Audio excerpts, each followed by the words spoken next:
One teenager is dead. 11 other people are recovering after a mass shooting in central Toledo.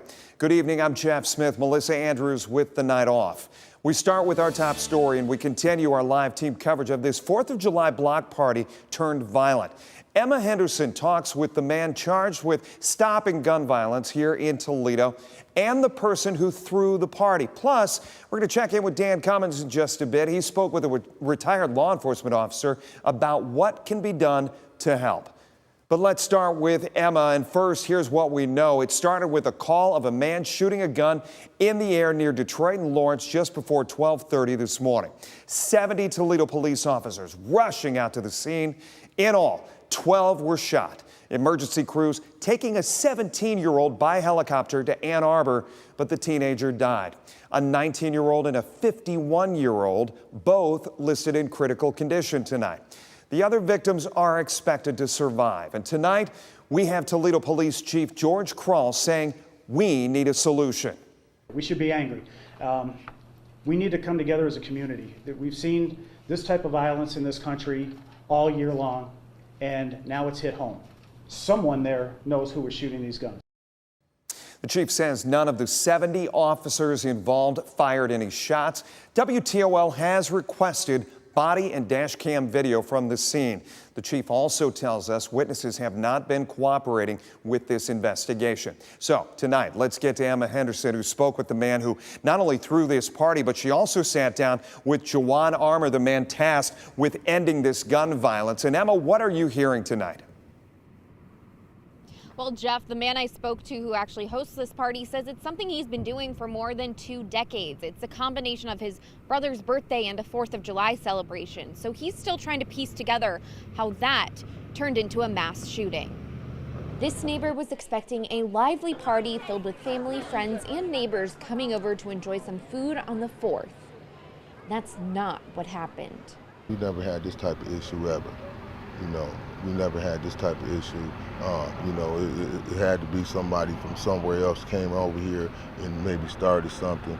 Now, a teenager is dead and 11 others recovering after being shot, including some of his own family. Grandkids, cousins, everybody's out here. This is a family birthday get together. JoJuan Armour with the mayor's initiative to end gun violence was on the scene last night and this afternoon, saying he was disturbed at what he saw. Outside of the tragedy of the loss of life, but just watching kids wander the streets, it was, it was heart-wrenching. He says police needed to be called when the crowd got out of hand and that parents need to take more responsibility for their kids' whereabouts. Out of those shot, 11 of the people were 19 years old or younger. The youngest, only 11. Violence increases in the evening, and 2, there are too many guns in Toledo, or across the country, not just Toledo, across the country is guns. There's too many guns everywhere. So if we know this, why are we having our 10-year-olds, 9-year-olds, 8-year-olds out past 11 o'clock at night? He says, we know there's a gun problem in our community, so it's time the community helped try to solve the problem. And after 2 decades, the man who hosted the party that kicked things off says he'll think twice before holding that event again. Just a sad situation. I feel bad. I hope everybody be all right.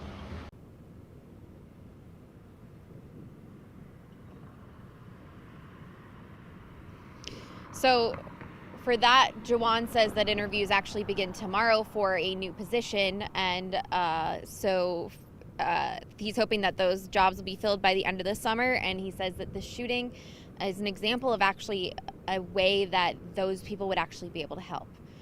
Reporting live in downtown, Emma Henderson, WTOL 11. All right, talking about some of those violence interrupters there is what she's referring to as far as those positions being filled. Emma, thank you so much for your report tonight. A common belief is that JoJuan Armour cannot do this alone.